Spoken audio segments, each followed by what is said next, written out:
Welcome back to Elite Sports Talk. It's been a little while. I've been working on a few things here.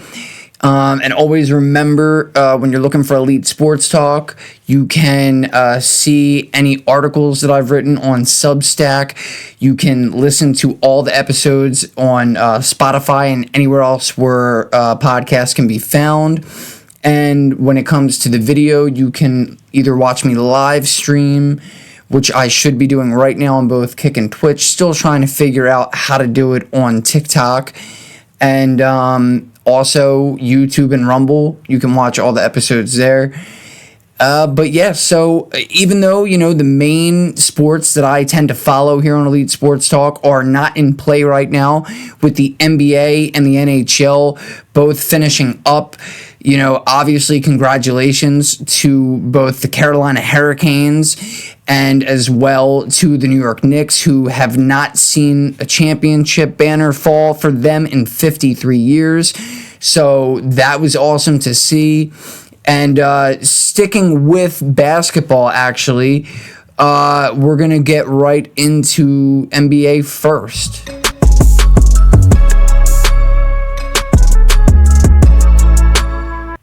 So obviously there's no surprise now, Giannis Antetokounmpo is no longer a Milwaukee Buck. He is, as we speak, making his way down to Dade County. And, we're going to see something a little different, something that we haven't seen to this degree, with two big men being, on the starting team here for the Miami Heat with Bam Adebayo and Giannis. Giannis also gets to bring a familiar face to a new place in Bobby Portis.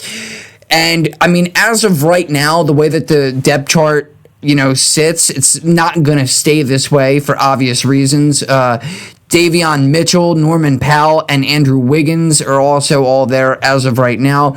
But more than likely, Norman Powell will probably find his way, maybe somewhere west, somewhere north, certainly, because the salary cap, I don't think that's going to be any way sustainable for them to keep everybody here. Andrew Wiggins may even find his way out. And obviously, did not mention Tyler Hero because he is no longer on Miami. He is now Milwaukee Buck. And he also brought Jaime Jaquez Jr. and Khalil Ware, who honestly, I thought he was eventually going to replace Bam here in Miami, but, they had just drafted him a year ago. And he is a very, very talented player. So Milwaukee, I don't know that their roster is going to stay put as is right now either. But if it were to, they could be a team to compete in the East. They didn't miss the playoffs by too much.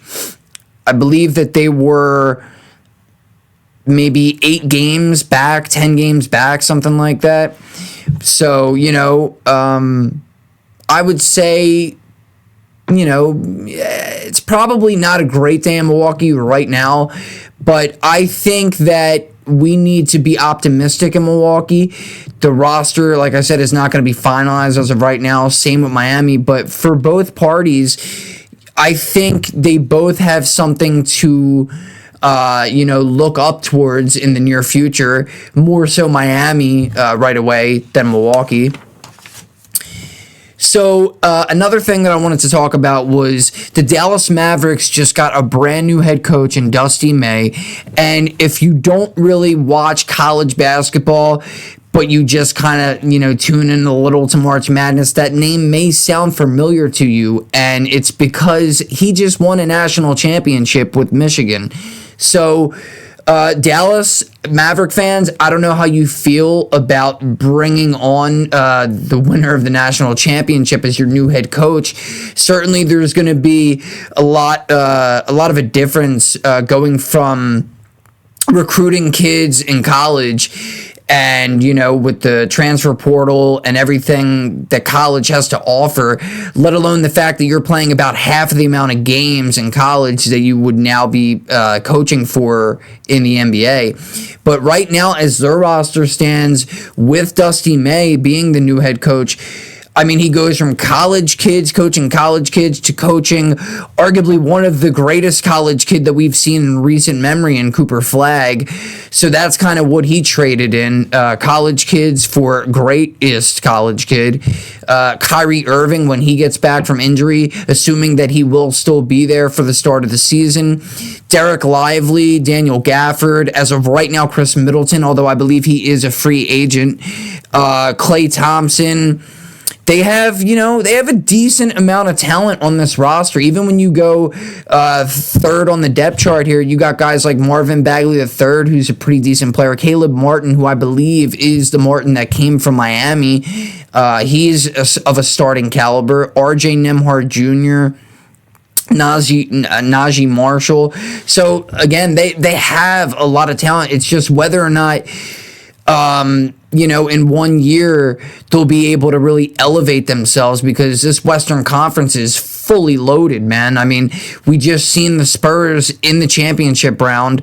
Obviously, OKC won last year. Denver, I mean, in their own division alone, just with the Spurs and Houston. But you also got the Lakers, you got Minnesota. So I don't know that 1 year with a new head coach in Dusty May, who, albeit did just win a national championship, it's a different landscape going from college to the NBA. Another thing that just happened. So Aaron Wiggins has left the Oklahoma City Thunder to join the Atlanta Hawks, and Atlanta got a 2030 second-round pick, least favorable of either Hawks or the Lakers' 2032 second-round pick, which the Hawks previously owned the rights to that Lakers selection. And for OKC, what they really got, it's not really about any type of players or really draft picks, but it was more so about the amount of money that they're going to be saving now. And everything is huge nowadays with the salary cap, with the first apron, the second apron when it comes to the NBA. And $61 million is looking like what they're roughly going to save in this move, trading Wiggins away. $9 million salary dropped from the Thunder's projected luxury tax penalty from the staggering $213 million down to $152.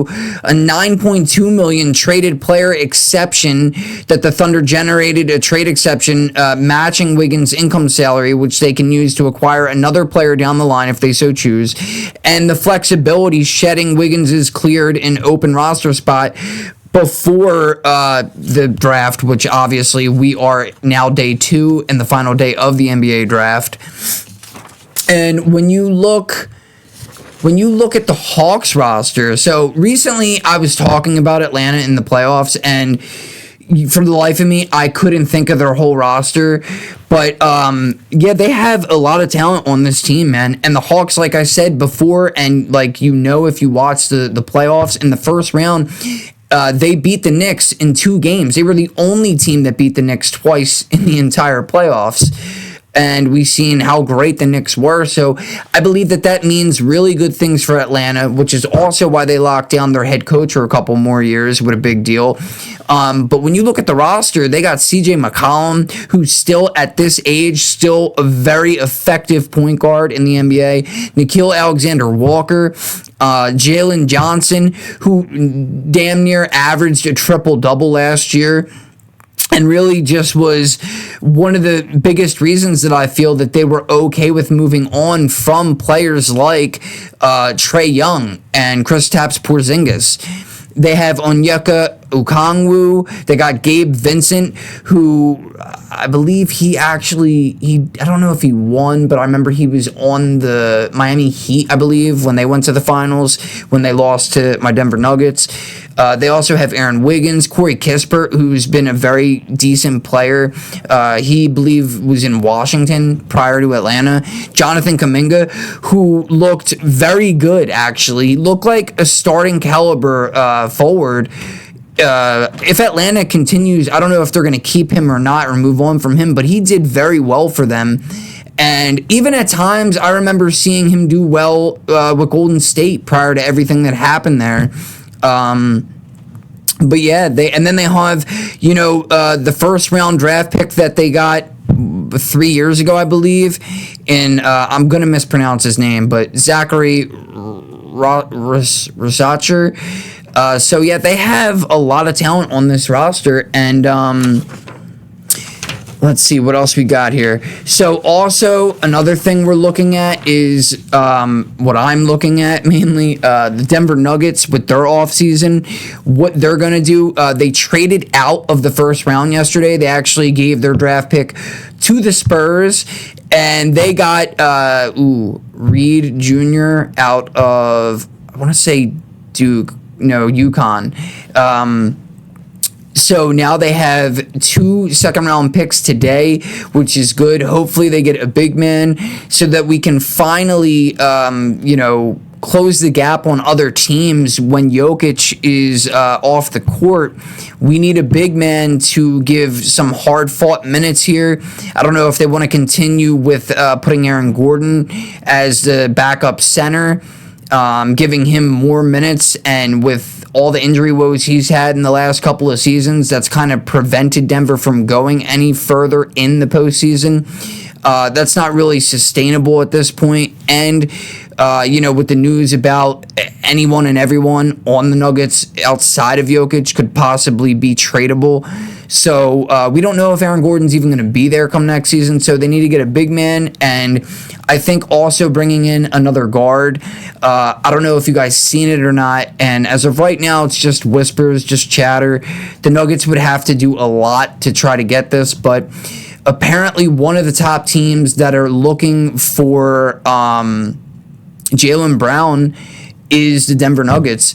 So if that were to even, be close to something that Boston would entertain, I'm assuming the Nuggets would have to shed Jamal Murray and his salary. Probably someone like a Peyton Watson or a Christian Braun or a Cameron Johnson, but it's definitely going to have to be multiple players. I would say 2 players plus probably draft picks. I don't know if we have a trade exception, but it would probably take a lot. But also in terms of free agents, not even talking about trades or the draft, but it looks like someone that Denver could go after, although not until the 30th of June. I read why. I forget exactly what the reason, but I think that's exactly when he would become an unrestricted free agent, I guess. But Nikola Jokic could possibly try to talk Denver into going out and getting his Serbian brother in Bogdan Bogdanovic. They share a deep brotherly friendship built on mutual respect, intense on-court chemistry.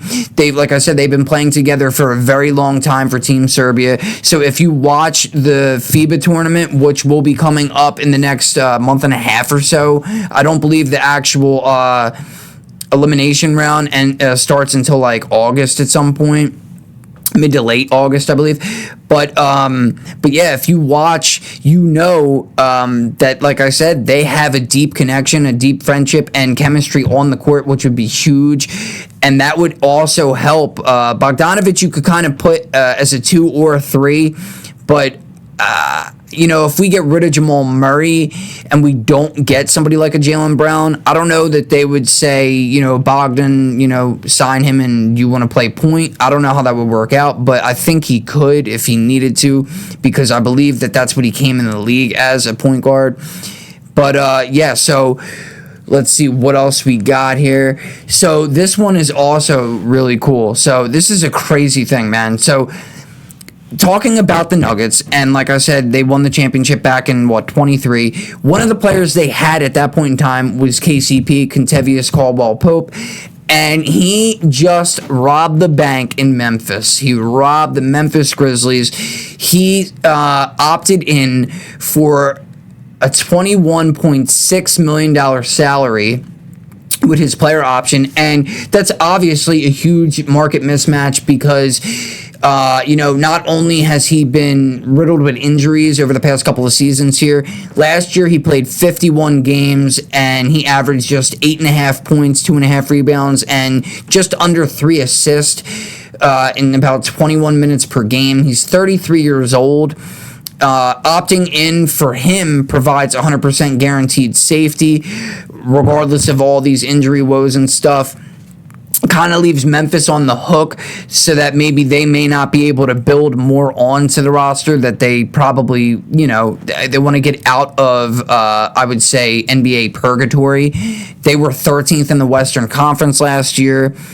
And you don't really know right now what's going on with Ja Morant. He was only limited to 20 games due to an elbow injury. He's been in the news a couple of times over the past couple of years. But I don't know that he wants to stick around and be in Memphis. And the level of play that he once was as an all-star, superstar caliber guy, we haven't seen that out of him largely because of injuries, but we haven't seen that in a while. So for KCP, it wasn't really about him being with a great team, contending team. He already has 2 NBA championships, one with Denver, and the first one, I believe, was the year that they were in the bubble with the Lakers. So for him, it was more so about securing more than double of what any other team probably would have paid him at this point in his career. So, I applaud KCP for that. That was a very great decision, very intelligent, veteran-savvy move by him. And when you look at their roster, like I was just saying, we don't really know right now what's going to stick and what's not. But they do have talent on the roster. Like I just said, Ja Morant, man, he was once a superstar. He was once known as one of the better point guards, probably top 5 in the league when he came in within those first couple of years, certainly. Now they just got Cameron Boozer, the son of Carlos Boozer, and he looks like he's going to be a starter right away. He was, I would say, honestly, not even watching a lot of college basketball, but seeing what he did in the games that I did watch, I think he might be, even though drafted 3rd overall, I think there's a fair argument that he could be the best, the most talented rookie coming out of college right now. They also have Zach Edey, who also spent a lot of time injured last year. But he is a heck of a player, once a Purdue Boilermaker. They also have other guys like Santi Aldama, Ty Jerome, Scottie Pippen Jr., Gigi Jackson, and like I said, KCP. Even though he's older, if he's healthy, he's still a great wing defender. And Walt Clayton Jr., who I haven't heard his name in a long time, but from what I remember, he seemed like somebody that could have been something when he came into the league. And then before I get on to the ice with hockey, I just wanted to also mention a couple of things that have also been talked about. Obviously, NBA draft started last night, and the first overall pick we know now was AJ Debonsa, and it was going back and forth between him and Darren Peterson. Darren Peterson, we'll get to in a second here, but when you look at this Washington Wizards team, with Trae Young just getting a brand new deal, this is a very talented roster too. You have injury concerns when it comes to certain players, but when you have guys like Trae Young and Keyshawn George and now Debonsa and what he can do, Anthony Davis obviously is an all-pro athlete, and Alex Sarr, who had a great year last year, which I believe he was a rookie. You also got guys coming off the bench like Bub Carrington. D'Angelo Russell, as of right now, is still a part of this this roster as well. Trey Johnson, Bilal Coulibaly, Justin Champagnie, Tristan Vujicic. I think I definitely messed that name up, but you know what I'm saying here. If you know, they got talent on this roster. Then talk about purgatory. They've been the worst. They have been, honestly, I think the worst team in the league for like the last decade. So, going forward, you got to think that there's nothing but sunshine on the horizon here for them. And eventually every team turns that corner and gets to the point where they improve. I don't know that it'll be right away. They're going to need some time. But also, to go back to the other player that was drafted 2nd overall, in Darren Peterson, I think one of the main reasons, I liked watching a debate this morning. Darren Peterson is a guy that's going to handle the rock. So I think even if Washington really liked him, since they already had Trae Young, I think it's probably better off to go with the guy that you already traded for in the middle of the year last year and, stick with Trae Young and his experience that he has. I think he's averaged 28 and 9 or something like that for the past couple of years. He's led the league in assists, especially out of the point guard position over the past 3 or 4 years combined, I believe it is. But when you look at the Utah Jazz and who they have, man, they were suffering for a long time, pretty much ever since Mitchell, went to Cleveland. But they got Keontae George, really, really good up-and-coming point guard. Now they have Darren Peterson, Lauri Markkanen, Jaren Jackson Jr., who came over, who I thought would never leave Memphis, and Walker Kessler. They also have Ace Bailey, Isaiah Kyer, Bryce Sensabaugh, Kyle Filipowski, Yusuf Nurkic, rather. So they have a lot of talent. But again, Western Conference is loaded right now. So, we don't know how long it's going to take, but I believe Utah, I think they're going to show flashes of how great they can be next year. They don't really have a lot of guys that are injury prone, except for, whatever was going on with Darren Peterson. But outside of the rookie, these guys, this is going to be something special to watch, I believe. And, shout out to the owner, Ryan Smith, for the Utah Jazz and the Utah Mammoth, because within a few years of being the owner of both of these teams, it seems like he has both of them on the cusp of, being playoff teams. Obviously, Utah made the playoffs last year and the year before in hockey, the Mammoth. But the Jazz, they are... they're creating some very special type of jazz music on the court this year and next year, I would say. The only other news that I wanted to break for NBA, Julius Randle goes back to New York. No, not with the Knicks. He is now going to be on the Brooklyn Nets with Michael Porter Jr. and a couple of other, talented guys. I don't think that this is going to be, a game changer for them come next season. I don't think that's going to make a huge difference in terms of whether they're a playoff team or not. They still have work that needs to be done. And, I think this was good for both teams, for Minnesota as well. They got compensation that they needed so that they can move on and build. And obviously, they also just signed a massive deal with Ayo Dosunmu, who showed up big time in the playoffs when they lost both Ant Edwards and Dante DiVincenzo in a couple of those games against the Denver Nuggets, although they did not need them apparently because of how good Ayo is. So again, this seemed like something that both parties were very excited to make a deal for. Now let's get to some NHL offseason. I only have a couple of things here.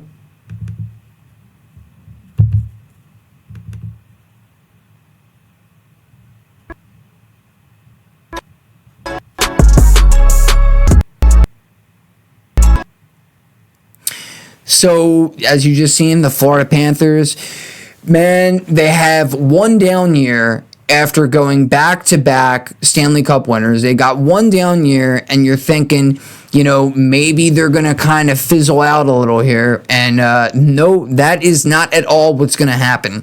What they just did was massive.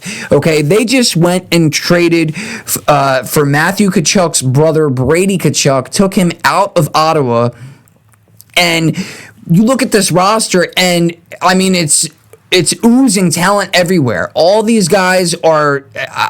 It's like I think every player on their team is like an all-pro hockey guy. I mean, they're all incredible. They're all stars. Brady, and when I'm looking right now at a projected lines chart, right? So if this happens to be correct, they have for the first line, which is Verhaeghe, Alexander Barkov, and Sam Reinhart. Then they have Sam Bennett, Matthew Tkachuk, and Brady Tkachuk all in the same line. I mean, that's insane. How is that fair? Then they got Brad Marchand, Lundell, Luostarinen. I mean, come on. And I thought that Bobrovsky was going to be somebody that they were going to possibly trade this offseason, which that's still yet to be seen. Teams like Carolina, I think, is trying to go after him, or at least should if they are not. But if this stays the way that it is, this is going to be insanely difficult, really, for anybody on any given night to be able to beat Florida, unless they have another season with a lot of injuries again. But yeah, and for the Tkachuk family, that was a great day, because not only did Brady Tkachuk get traded to Florida with his brother, but his father also got announced that he is going to the Hockey Hall of Fame. So congratulations to them. And, good luck to anybody else in the league this year, especially in the Eastern Conference. And another team in the Eastern Conference who does not have the services of him anymore. I'm talking about Alex Ovechkin. I don't know if he's 100% going to come back for this upcoming year. I would bet that he would come back just for one more season. But if so, the question is, where exactly will he be? Will he go back to Washington for 1 year, which I don't know that Washington, if they want to move on from him or not. But if they don't bring him back for 1 year, I'm thinking some of the teams that may want his services, obviously, Ovi's going to be the one that's going to have to say whether or not he would want to go very far from where he was on the East Coast in Washington. So if he's staying somewhere on the East Coast, I would think you'd want to be with a club that's pretty much ready for a Stanley Cup at this point in your career, not knowing how much longer you really want to play or can at the level of what you've been playing at for all these years. But I think that Ovi might be great if he decided to go to Carolina. Obviously, they just won a Stanley Cup. So that would give them an edge as possibly to repeat and to maybe be able to take down a team like the Florida Panthers. Florida, but I don't think there's no way that they'd be able to afford him at this point with everybody that they already have. They have to be. I don't know the salaries of hockey as much, but I feel like they probably have one of the top, salaries right now, with not a lot of money left on the cap with all these guys. But maybe Montreal might make sense. Maybe some like a young team like Montreal and the Philadelphia Flyers. But I think if he doesn't go back to Washington, maybe he could go out west to a team like Colorado or Vegas, or maybe Anaheim, which is another young and up-and-coming team, Minnesota. But I honestly think if he doesn't go back with Washington, look out. Pittsburgh, they may get a little bit older again, because I know that they have a very strong relationship. I'm talking about Malkin and Crosby with Ovi. They are all very great friends. So I think that that's something that we might want to look out for. And, that's everything I have right now for hockey. When I have a guest on the show, which I know I keep saying this, but it seems like I am going to lock somebody down within the next week or so. And if I do get one of the people I'm trying to get on here, we can go a little more in depth with the NHL offseason and any trades that may happen in between here and now. But now we're going to get to the NFL Top 5 under the radar.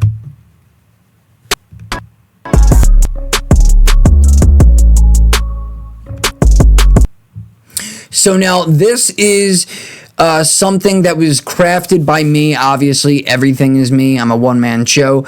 So I wanted to look at top 5 teams that could be under the radar going into this season. Now, what this means, I'm not saying that necessarily they finished with a terrible record last year, although some of them definitely did. But, you've seen number 5, right, is the Minnesota Vikings. So the reason why I want to say they're underrated is because you go back 2 seasons ago and they finished with a 14-3 record. Obviously, that was their best finish in franchise history. And I don't know that would ever be repeated. But coming off of that year, obviously not a great year. And I told people, I was telling anybody that would listen that is a Minnesota fan, because everybody was very hyped coming off of that 14-3 year, not acknowledging the fact that they were going from Sam Darnold, who was once, deemed as not that good of a quarterback, but we've seen how great he can be, not only with Minnesota, but then how he was this past year with Seattle and won the Super Bowl. And last year you went with basically a red-shirted rookie in J.J. McCarthy, who, they had a lot of, they really thought he was going to be great right away, kind of like Caleb Williams looked, and Jaden Daniels and Bo Nix, and I'll even give you Drake May as a rookie, who was pretty good. But, McCarthy, he played, like I've said this many times, coming from Michigan, they did a lot of ground and pound. He didn't really have to do a whole lot while he was there.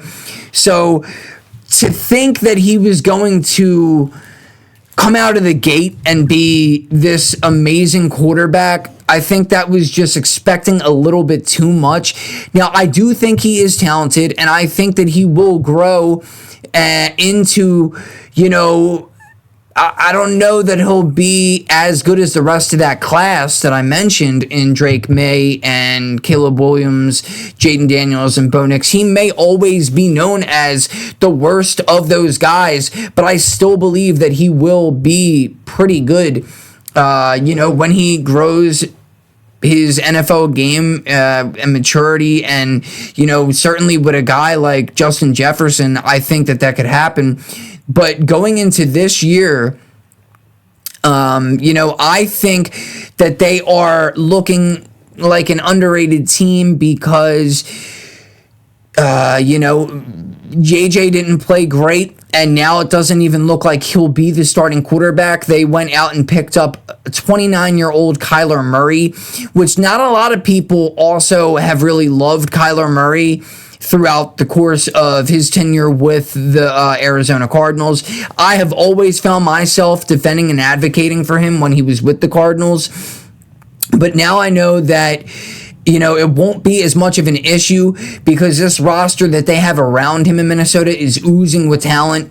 Not to say that the Cardinals didn't have a lot of talent around him, because Trey McBride, who I believe is the best tight end in the league for the past 2 seasons now, Marvin Harrison Jr., at times, it didn't look like he was showing his true potential, but I think he will be better in the next season or two and really start to elevate to his play. Not saying he'll be as good as his father was, but you never know. Who knows? Michael Wilson, his emergence last year was something crazy we didn't think we would see. They had, James Conner until he got hurt. They had talent around Kyler. The biggest difference going into this year for Kyler Murray is going to be the fact that not only does he have a Hall of Fame wide receiver in Justin Jefferson, Jordan Addison is a very, very good complementary, piece to that tandem there. TJ Hawkinson, which now this will be a year and a half removed from the injury that he suffered when he was a Detroit Lion. So hopefully, he will also be great, because again, we've seen the chemistry at times that McBride and Kyler had. So maybe Hawkinson is just another thing that you should be very excited about, a year later after he should be fully healthy now. But also the biggest thing really isn't even any of that. It's that Kyler Murray is going to have the best blocking he's ever had. He's going to have a Pro Bowl right tackle in Brian O'Neill, one of the better left tackles in Christian Darrisaw, an underrated right guard in Will Fries, who used to be with the Indianapolis Colts, a young developing left guard in Donovan Jackson. And when you put both of those elements, plus factor in that Kevin O'Connell, who's obviously, highly regarded as one of the best offensive minds in the sport of football, that to me defines a possible recipe for success. And, it's going to be very tough for them to win the division. Detroit shockingly didn't make the playoffs last year. The Bears, we've seen how great they were. They were this close to getting to a Super Bowl. And the Green Bay Packers, who are always going to be number 1, number 2, number 3, but it seems like they're constantly, since Jordan Love has taken over, is going to be a playoff team.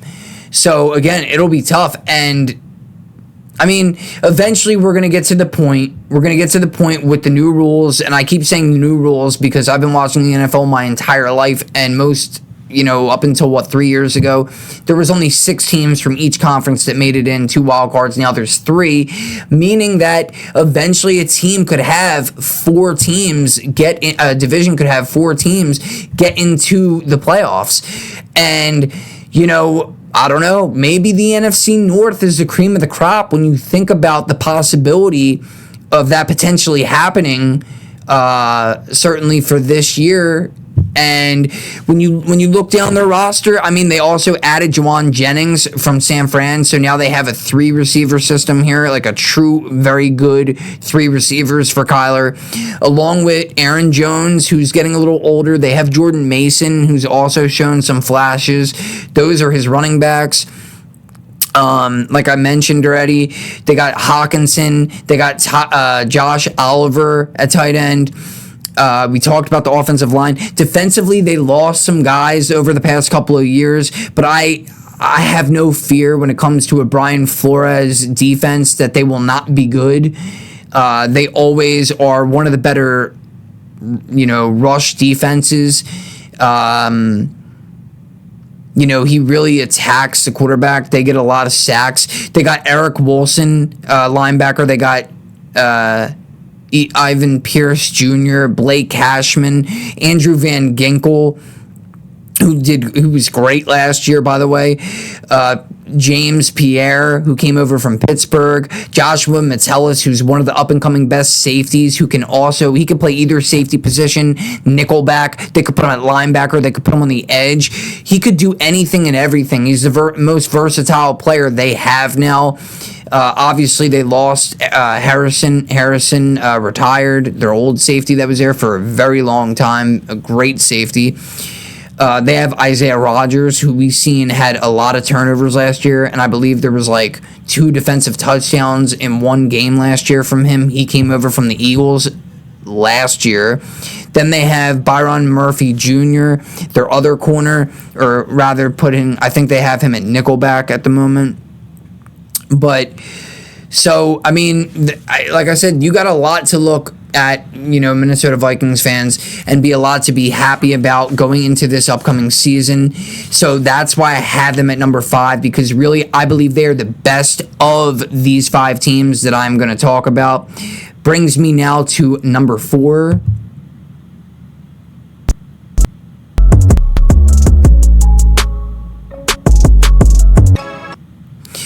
As you've seen it, I got number 4. I got the Las Vegas Raiders here. And, it's weird because, last year, people were saying that the Raiders were going to be great. And each of the last 2 years, really, people thought they were going to improve dramatically. And, when you go back 2 years ago, really 2.5 years ago, but 2 years ago, Antonio Pierce was the head coach, and then they went to Pete Carroll last year. The hype seemed to have only grown for this franchise over that 2-year span, but in reality, they only recorded a 7-27 record, which is god-awful. And to be fair, the former coach, which was Antonio Pierce, when he took over the reins in 2023 as the interim head coach, the Raiders did go 5-4 in 9 games with him. Yet, even when you include that into the equation, their record was still terrible, 12-31. Between 2.5 years with those 2 coaches. So they had to move on. Obviously, they traded Geno away.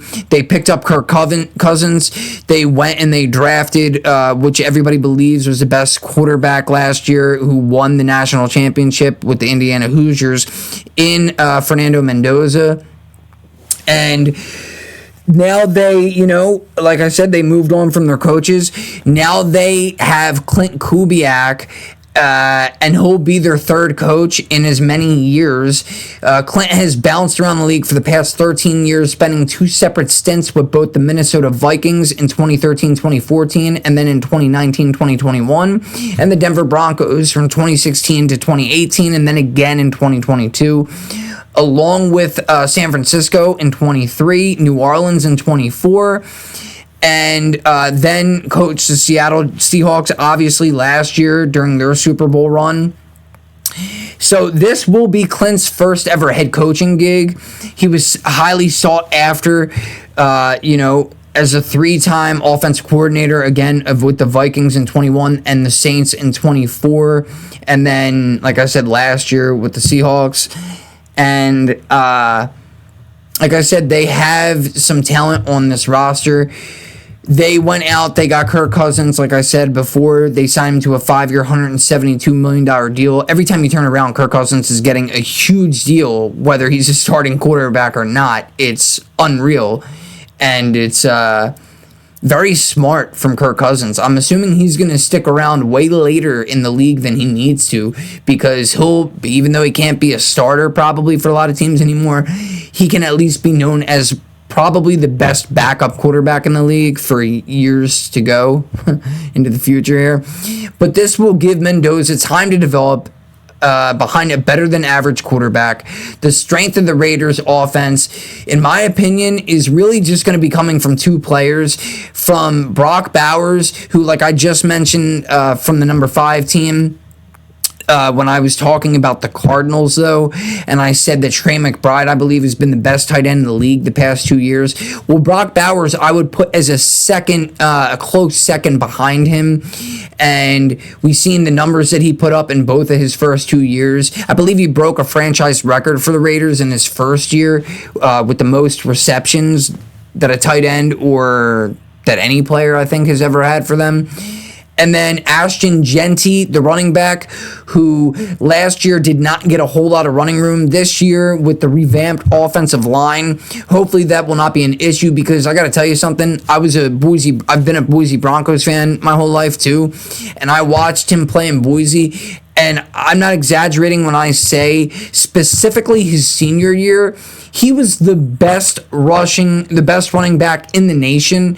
And I would probably even say he was a top 3 to top 5 running back in the nation in his junior year as well. So, even though I'm a Broncos fan, the Raiders are a direct rival. I do hope great things for Ashton Genty. And right now in the NFL, even though he didn't have a great year last year, I would say he's still a top 10, top 15, probably 12 to 15 running back.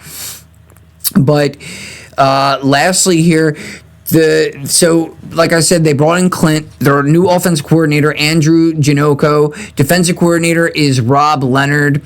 And when you run down the defense, Adam Butler, Benito Jones, who they just got from Miami, is a decent guy they added in the mix here. Kwity Paye, who came from the Indianapolis Colts, he is a pretty talented linebacker. Quay Walker, Nakobe Dean, that's really the beef of the offseason, that, of the guys that they brought in here, which is going to be great to put them, to pair them rather with Max Crosby. Nakobe Dean and Quay Walker both played together as Georgia Bulldogs. So they will it'll be like nothing once they get back on the field to have them, as it looks like Quay will be the weak side linebacker and Nakobe Dean middle linebacker.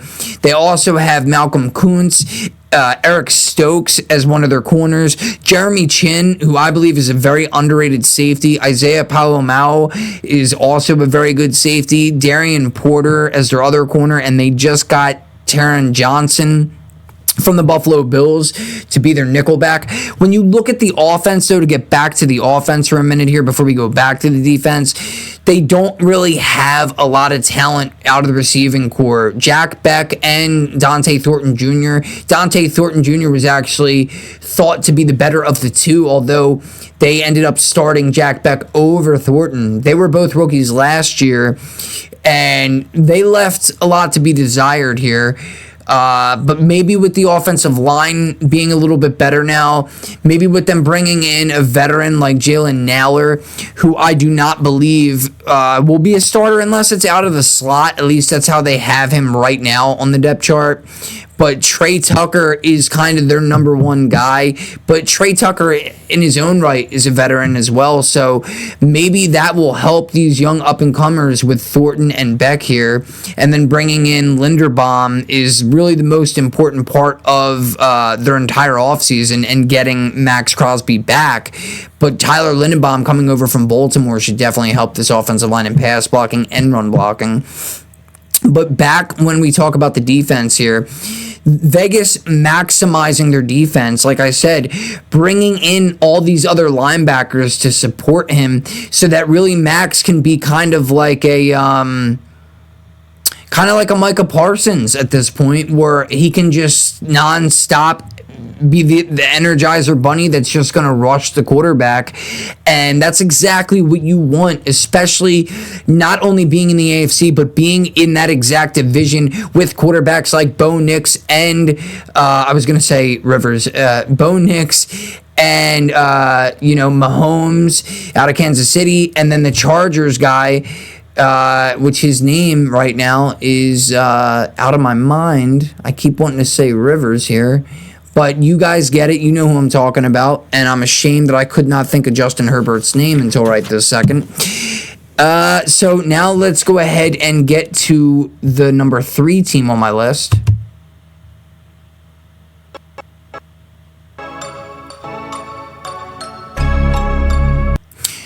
So, I mean, hey, when you look at the Browns, the first thing that you think of is, well, obviously, walking, talking Hall of Famer. He walked out. He's now on the Los Angeles Rams. And yeah, I'm talking about Myles Garrett. They do not have him anymore to stabilize this defense. But the other thing that you would probably think about is the quarterback situation and who's going to be at the helm come week 1. So right now, they're going, into camp, and, both Shedeur Sanders and Deshaun Watson are going to be duking it out here. They also have, Gabriel as well, but I don't expect Dylan Gabriel. I don't even know if he's going to be there, to be honest with you, come week 1, but I certainly don't believe that he will be the starter over the likes of Shedeur or Deshaun Watson. Deshaun Watson, I mean, I get it. A lot of people are going to sit here and say, well, the only reason, the reality of why he's here still in a Browns uniform is for the fact of how much money he got paid. And hey, you know what? You might be right. That's probably, a decent way to think of it. But, I also want to remind people that prior to all the injuries and the bad play and the off-the-field stuff that we all remember that I'm not going to get into, you go back and look how he started his career off. And from 2018 to 2020, he was kind of a superstar quarterback. He was kind of taking over the league. I mean, those 3 seasons combined when he was with Houston, he threw for 85 touchdowns, only 28 interceptions, while throwing for a total of 12,840 yards. That makes an average of 4,280 yards on 28 and a third touchdowns and 9 and a third interceptions per year. And those guys those numbers came from a guy at that time that was between his 2nd and 4th seasons in the league. So I don't think that we should count him out. I think that we should give him another chance. He's there. I mean, you might as well just give him a chance, Browns fans, and see what happens. I do like Shedeur, but if Deshaun could be, if he can even get back to like 30, no, I don't want to say 30, but if he could get back to like 50% of what he was, I think that may be better than a second-year Shedeur Sanders for you right now. And one thing about this Browns team that they hadn't had really up until this point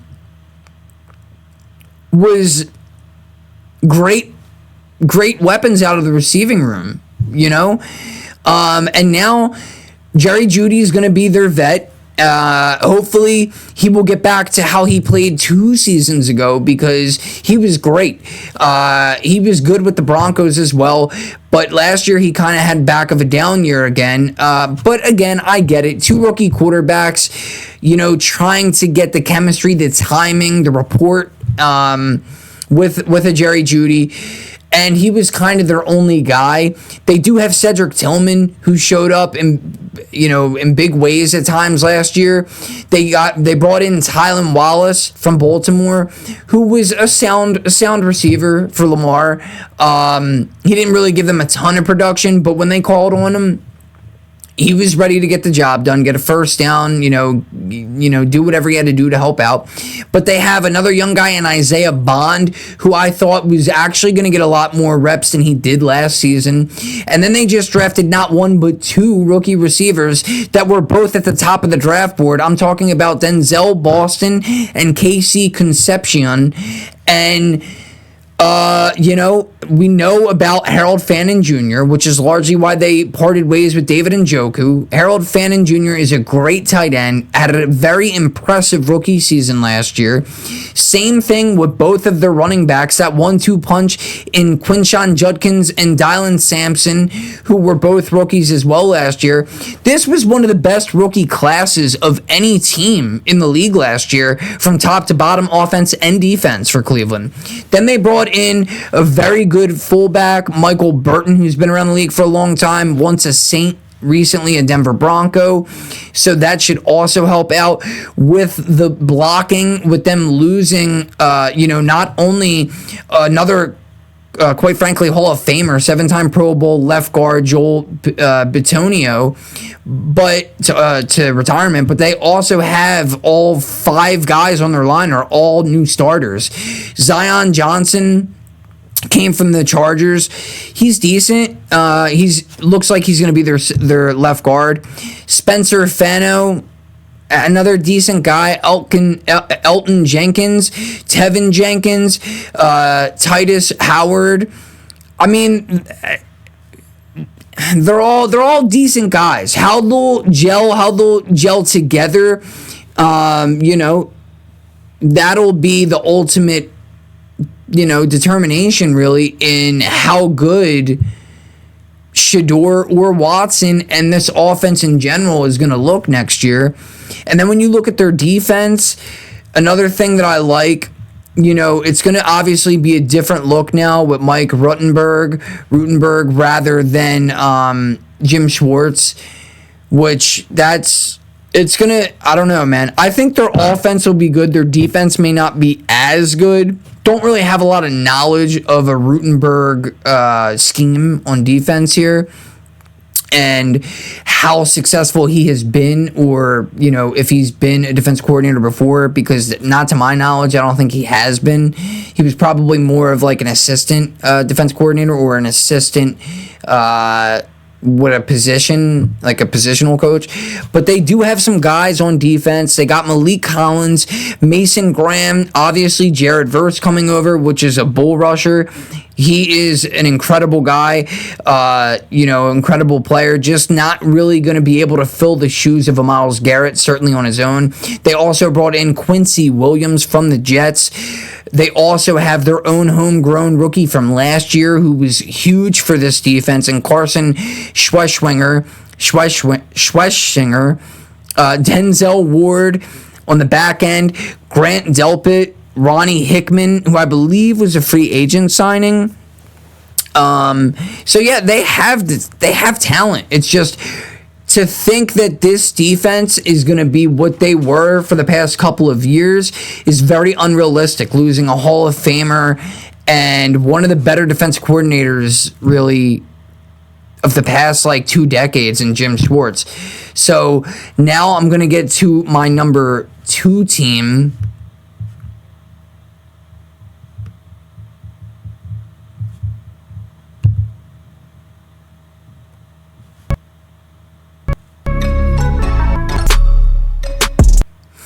So you've seen it there. Let's call the Tennessee Titans the transitional Titans. So from top to bottom, I really like what this team has already done so far in the offseason. And there's certainly still room for them to even bring, more faces, new faces in. But bringing in Brian Daboll as their offense coordinator, that's going to go down as one of the best moves, I think, of the offseason for any team. Gus Bradley, defensive coordinator, John Fossil's their special teams coach, and obviously the guy that's going to steer the whole ship is Robert Saleh, one of the better defensive-minded coaches. So I'm looking at, last year, a rookie and Cam Ward as their quarterback, and really not having a whole lot of help from his offensive line. He kind of had to keep plays alive with his own versatility with running, and he's kind of that guy that, like a Josh Allen, that tries to play hero ball. So now I feel as though he may not have to do that, to the same level that he played last year, because they brought in some offensive linemen. They brought in Austin Slotman from the Giants, who actually started, I believe, every game last season, even though he was a backup. But he came from the Giants, and the Giants had a lot of injuries on their line last year. So, even though he's still battling to possibly be the starter, nothing's set in stone as of right now. But I think him, with the experience in a Brian Daboll system, I think he will probably wind up being a starter. J.C. Latham once was a first-round pick in 2024. They have Dan Moore Jr., who I think may have gotten a little overpaid when he came from Pittsburgh a year or two ago. But he's also somebody that could help stabilize this line. Peter Skoronski, the left guard, he is a pretty good guard as well. The right guard position, Cordell Volson, don't know a whole lot about him, but I think that this offensive line, combined with the fact that the Giants also, with Brian Daboll being there now, also seen Wan'Dale Robinson and thought, what, I want to bring him with me down to Tennessee. Wan'Dale had a great year last year, over 90-something catches. I believe he only had 4 touchdowns, but he had over 1,000 yards. They have Calvin Ridley, who hopefully can get back to the player that he once was, which is a very, very talented wide receiver. And then they also just drafted Cornell Tate, who is one of the best receivers that was in the draft that came out of college. He was, I think, the first or the second overall projected wide receiver. So, again, they're going to have a lot of talent. They have Tajay Spears and Tony Pollard out of the backfield. And Gunnar Helm, who already has started to build somewhat of a good rapport with Cam Ward.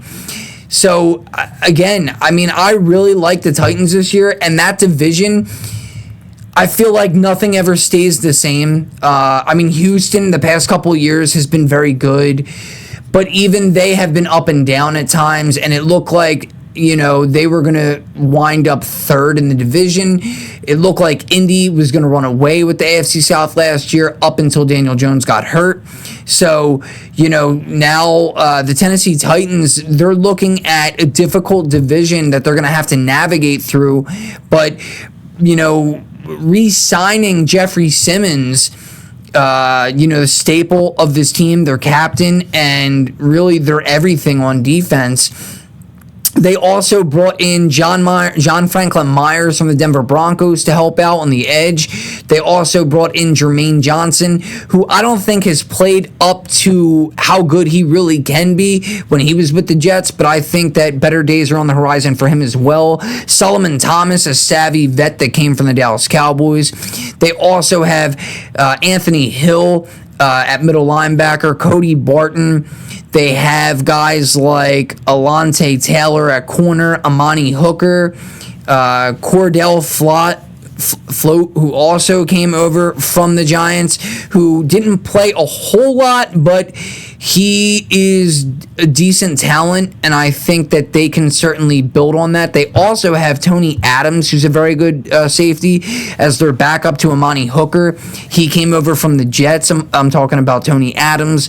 And yeah, so I mean, I really like the Titans. That's why I have them at number 2. I think with the playmaking and pocket presence, the play action efficiency, and the everything else really that comes with Cam Ward and his gameplay. All those are his strengths, really. And like I said, the weakness is playing hero ball mentality. He may not have to do that because, like I said, the upgrades that they have now on their offensive line, the turnovers, he's going to have to cut the turnovers out and the high-risk reward plays. Accuracy, consistency was a bit of an issue for him. But again, with everything that they have going for them, with all these new coaches they brought onto the staff, I think that this is going to be a great brand of football for the Tennessee Titans. And I think that there's even a possibility that they could be on the cusp next year, if everybody stays healthy, of possibly almost being a playoff team, if not making it into the dance. And my number 1 team,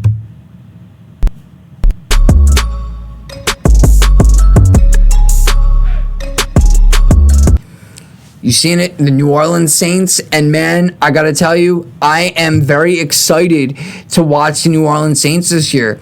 I gotta be honest, I was saying that last year, 2 years ago, when the Eagles won the Super Bowl, I knew Kellen Moore was leaving. I knew he was going to go somewhere else. I figured he would be, if not a head coach, at least a coordinator for a very good team or something like that. He ended up with the Saints. That left them in a very bad place with their salary cap. Kellen Moore was not really able to. Him and the GM weren't really able to bring in a lot of pieces in the offseason because they had the most negative money in salary cap. This year, coming into the season, it's looking a little bit better. But really, when you go back to last year, like I said, I didn't think they were going to be worth anything. I didn't think they were going to be that good. They were 2 games from being tied in first place, which every, Atlanta, Carolina, and Tampa all ended the season with the same record at 8-9. They all tied for first place technically, but yeah. So 6-11 as the New Orleans Saints. That's not that bad. That's not that far off. And just like I said about the Tennessee Titans with the South, it seems like the AFC and the NFC South have been the bottom divisions of the NFL for for quite some time though. And right now, the Saints have so much talent on this roster. I think a little bit more probably on the defense than the offense, but no need to fear because when you have Kellen Moore, and you've seen last year, though he did not start the season, Tyler Shough ended up getting the starting job over Spencer Rattler, and, he really navigated this offense very well. And, he's a lot bigger. When you see him in person, Tyler Shough is a lot bigger than he looks, honestly. They had him standing with Drew Brees the other day, and boy, does he tower over Brees. I mean, Brees was a shorter quarterback anyhow, but seriously.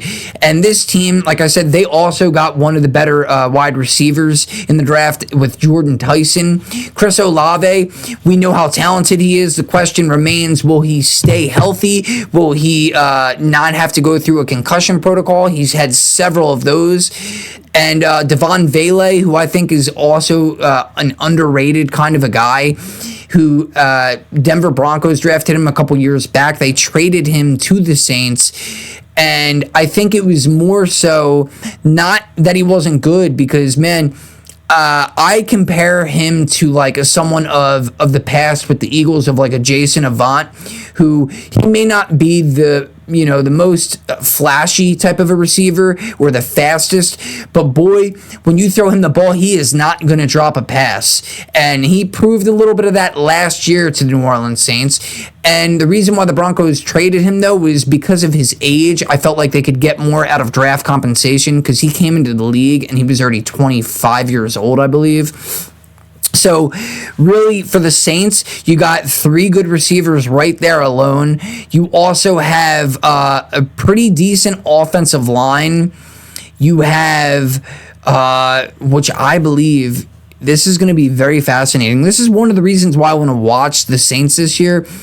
this backfield, this pretty much completely makes up for the lack of a Taysom Hill with the versatility that he once had. If you don't know, he played tight end and fullback, quarterback, running back, kick returner, punt returner.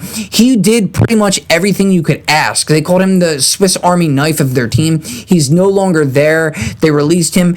But what they lack in a Taysom Hill, they just gained in, obviously a healthy Alvin Kamara when that happens, and if it happens, along with Travis Etienne, who came from Jacksonville Jaguars in free agency.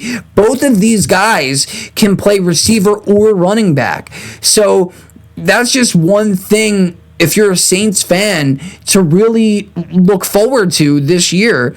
And like I said, you never know what's going to happen in the South. The Saints could go from worst to first.